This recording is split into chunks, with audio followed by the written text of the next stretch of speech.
الحمدللہ۔ اب اس کی اہمیت اور عظمت پر غور کیجیے۔ حمد کے معنی ہمارے ہاں اردو تراجم میں تعریف اللہ کے لیے ہے۔ یہ بہت ہی ناقص ترجمہ ہے۔ حمد اصل میں دو چیزوں کا مجموعہ ہے، شکر اور ثنا۔ دونوں چیزوں کو جمع کریں گے تو حمد بنے گا، اور یہ لفظ ہمارے دین کے اعتبار سے نہایت اہم ہے، نہایت اہم ہے، نہایت اہم۔ بدقسمتی سے اس کا حق ادا نہیں کیا جاتا غور و فکر کا۔ دیکھیے یہ لفظ کتنا اہم ہے کہ حضور کے نام جو ہے وہ اسی سے ماخوذ ہے۔ محمد، احمد، حامد، یہ تمام نام حضور کے جو ہے اسی حمد سے ہیں۔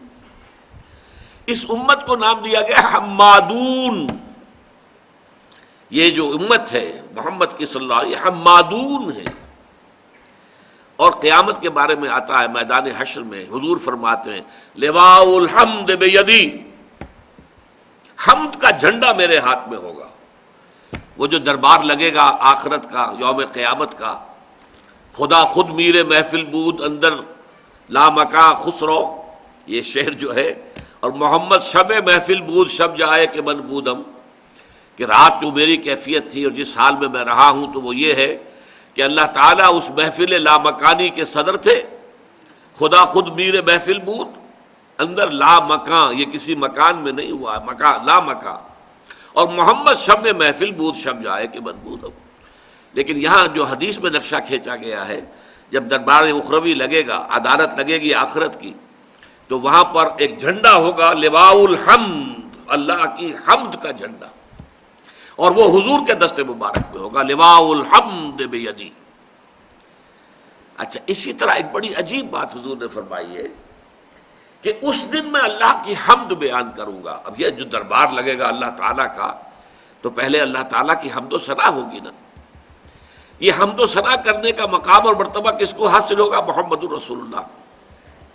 لیکن حضور فرماتے ہیں اس دن میں اللہ کی جو حمد بیان کروں گا وہ آج نہیں کر سکتا۔ کیا وجہ؟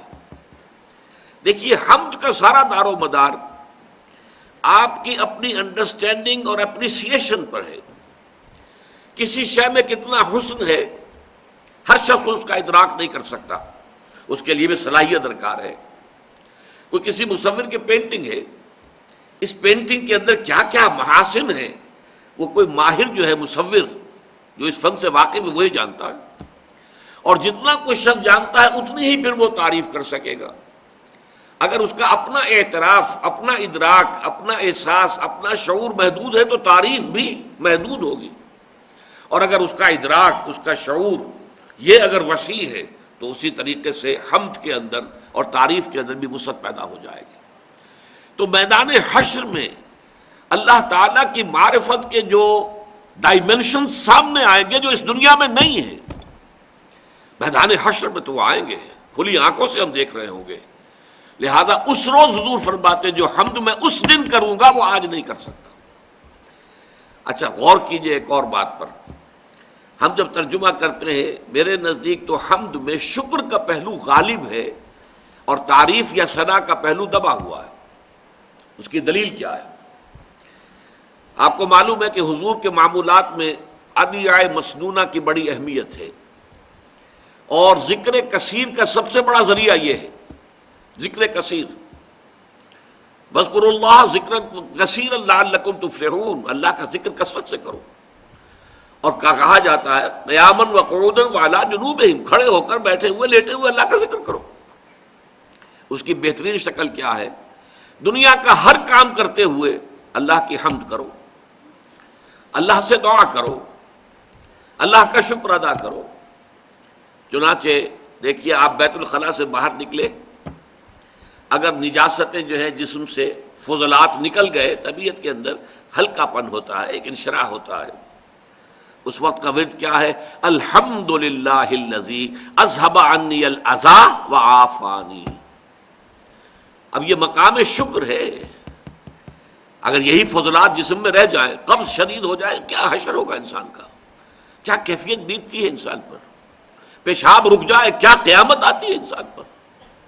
اگر اس کا احساس و ادراک ہو تب یہ جو لفظ نکلے گا الحمدللہ الذی اذھب عنی العذاب وعافانی، کل شکر اس اللہ کے لیے ہے جس نے مجھ سے ان اذیت بخش چیزوں کو دور کر دیا. یہ اگر میرے جسم میں رہ جاتی تو اذیت کا، برس کا، بیماری کا موجب ہوتی، انہیں دور کر دیا اور مجھے عافیت بخشی. عافانی. صبح آنکھ کھلی، الحمدللہ الذی احیانی بعد ما اماتنی والیہ النشور، کل شکر اس اللہ کا ہے جس نے مجھے پھر زندگی عطا کر دی اس کے بعد کہ مجھ پر موت طاری کر دی تھی. نیند جو ہے وہ موت کی بہن ہے، آدھی موت ہے. تو گویا کہ صبح اگر اٹھے ہیں تو ایک نئی زندگی ملی ہے. تو چنانچہ جو بندہ مومن ہر صبح کا آغاز اس دعا سے کرتا ہو، الحمدللہ الذی احیانی بعد ما اماتنی والیہ النشور، اس اللہ کا شکر ہے جس نے مجھے زندہ کیا اس کے بعد کہ مجھ پر موت طاری کر دی تھی اور اب اسی کی طرف لوٹ جانا ہے. تو ایک صبح آنی ہے، صبح قیامت. صبح قیامت میں جب شعور کی آنکھ کھلے گی تو یہی الفاظ زبان پر ہوں گے، الحمدللہ الذی احیانی بعد ما اماتنی والیہ النشور. اچھا آگے چلیے. کھانا کھایا آپ نے، بھوک لگی ہوئی تھی، نقاہت تھی، کھانا کھایا، اس کے بعد کیا کہا؟ الحمدللہ الذی اطعمنی وسقانی وجعلنی من المسلمین. ان دعاؤں کو آپ دیکھیے، یہ مقام شکر ہے.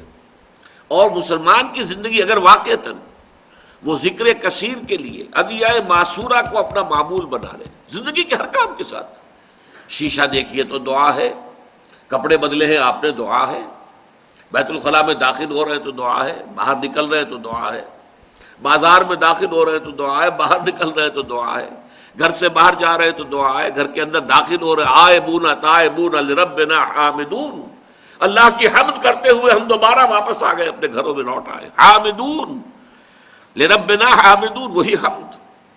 تو یہ ہے اصل میں اس لفظ کی اہمیت، شکر. البتہ شکر میں اور حمد میں ایک باریک سا فرق ہے. شکر عام طور پر اس چیز پر کیا جاتا ہے کہ جو کسی انسان کو کوئی ٹھوس مادی اور محسوس فائدہ پہنچے. کمزوری تھی، بھوک لگی ہوئی تھی، کھانا کھایا، یہ محسوس چیز ہے.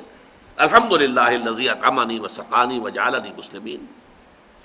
اسی طریقے سے کوئی آپ کو دولت مل گئی ہے، کوئی کامیابی مل گئی ہے دنیا میں، کسی طرح کا امتحان میں آپ اچھے نمبر لے کے پاس ہو گئے، الحمد.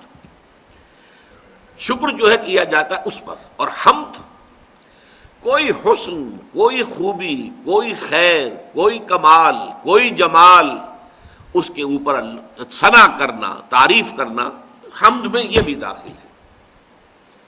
تو شکر صرف محسوس، مادی اور ٹھوس کسی شے پر جس سے کہ انسان کو فائدہ پہنچاؤ، جبکہ حمد میں شکر کے علاوہ یہ بھی شامل ہے کہ اگر کہیں کوئی حسن ہے، کوئی جمال ہے، کوئی کمال ہے، کوئی خیر ہے، تو اس کا کوئی پرفیکشن کا کوئی مظہر ہے تو اس کی بھی حمد کی جائے گی. اگرچہ یہاں بھی یہ جو باریک فرق میں نے بیان کیا ہے ایک اور باریک انداز میں ختم بھی ہو جاتا ہے. یہ دونوں کے اندر بڑی باریک سی لکیر ہے. اس کے لیے ورڈز کی جو ایک نظم ہے ڈیفوڈلز، اس کا میں حوالہ دیا کرتا ہوں کہ شاعر نے نقشہ کھینچا ہے اس میں کہ میں ایک شام گھوم رہا تھا ایسے ہی، اور ایک پہاڑی سی راستے میں آ گئی، میں اس کے اوپر چڑھا، اس پہاڑی کی چوٹی پر پہنچا تو دوسری طرف جو وادی نظر آئی مجھے، اس میں ایک عجیب منظر میں نے دیکھا. پوری وادی ڈیفوڈلز کے پودوں سے بھری ہوئی، اور پھول جو ہے ڈیفوڈلز کے وہ لہرا رہے تھے ہوا کے اندر جیسے کہ رقص کر رہے ہو، ناچ رہے ہو. تو یہ جو منظر میں نے دیکھا، اب دیکھیے اس سے کوئی مادی فائدہ تو نہیں ہوا، کیا ہوا؟ کوئی شے نہیں مل گئی، کوئی دولت نہیں مل گئی، لیکن یہ کہ اس کا احساس شاعر کا جو ہے کس قدر لطیف ہے. I gazed and gazed, but little thought what wealth the scene to me had brought.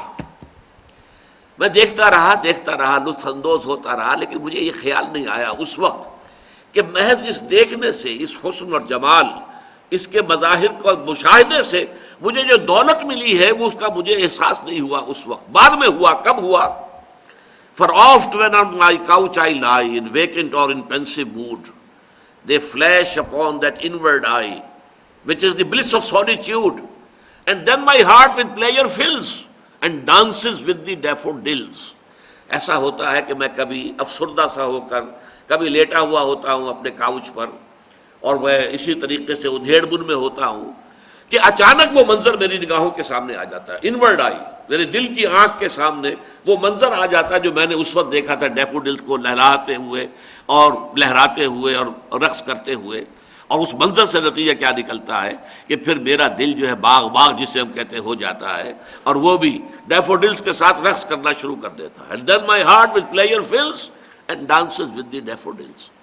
تو گویا کہ کسی حسن اور کمال کے منظر کو دیکھ کر بھی انسان کو کچھ حاصل ہوتا ہے، اگرچہ وہ بہت لطیف شے ہے، بہت سٹل شے ہے، اس کو عام آدمی کا ادراک اور شعور جو ہے شاید اس کا احساس نہ کر سکے. لیکن یہ کہ حمد کے اندر یہ دونوں چیزیں شامل ہیں. شکر میں صرف وہ چیزیں کہ جو انسان کو کوئی بالکل محسوس اور مادی اور ٹھوس فائدہ پہنچا رہی ہوں، اس پر شکر. اور حمد میں وہ بھی، اور مزید یہ حسن اور کمال کے جو بھی مظاہر سامنے آئے ان پر حمد. اب فرمایا الحمد، الحمد الف لام حسر کا ہے، الحمد کل حمد، تمام حمد. یہ توحید کا بہت بڑا کلمہ ہے، اس لیے کہ جو بھی ہمیں کوئی خیر نظر آ رہا ہے، خوبی نظر آ رہی ہے، حسن نظر آ رہا ہے، جمال و کمال نظر آ رہا ہے، اس سب کا منبع ذات باری تعالی ہے. آپ پھول کو دیکھ کر پھول کی تعریف کرتے ہیں، پھول میں کوئی حسن ہے تو اللہ نے پیدا کیا ہے، تعریف اللہ کی کیجئے. آپ نے کھانا کھایا ہے، اس سے آپ کو توانائی ملی ہے، کھانے کی تعریف نہ کیجئے، کھانے کی حمد نہ کیجئے، اللہ کی حمد کیجئے جس نے کھانا آپ کے لیے بنایا ہے. یہ تمام چیزیں جو بھی کچھ، چاہے وہ محسوس ہو اور چاہے وہ لطیف ہو، غیر محسوس ہے، جو بھی آپ کو حاصل ہو رہا ہے اس کائنات کے اندر، اس سب کا منبع اور سرچشمہ ذات باری تعالیٰ ہے. لہذا کل حمد اللہ کے لیے، الحمدللہ رب العالمین، کل حمد. لام جو ہے للہ میں، اسے لام تبلیغ بھی کہہ سکتے ہیں اور اسے ہم لام استحقاق بھی کہہ سکتے ہیں. کل حمد ہے ہی اللہ کی. یہ تو اگر کسی اور کی کرتے ہو تو خیانت کرتے ہو، ظلم کرتے ہو. ان الشرک لظلم عظیم. کل حمد اللہ کے لیے.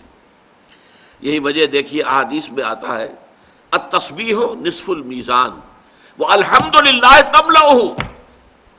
تسبیح سبحان اللہ، اس سے اللہ تعالیٰ کی معرفت کی میزان آدھی پر ہو جاتی ہے. اس کا مطلب کیا ہے؟ اللہ ہر نقص سے، ہر عیب سے، ہر کوتاہی سے، ہر ضعف سے، ہر احتیاج سے پاک ہے، اعلیٰ ہے، منزہ ہے، عرفہ ہے. یہ تو ایک پہلو ہو گیا، یہ منفی پہلو ہے، اس میں کوئی عیب نہیں، کوئی کمی نہیں، کوئی احتیاج نہیں، کوئی کسی طرح کی تقصیر نہیں، کوئی ضعف نہیں. یہ نفی ہو رہی ہے. یہ سبحان اللہ، الحمدللہ تمام کمالات، تمام محاسن اللہ کی ذات میں جمع ہے. یہ الحمد. التسبیح نصف المیزان والحمدللہ تملأہ. تو در حقیقت کل حمد اللہ کا ہے، اللہ کی ملکیت ہے، اسی کی ہونی چاہیے. اگر کسی اور کے لیے آپ نے اس کو ڈائریکٹ کر دیا تو در حقیقت یہ خیانت کی، یہ شرک ہے.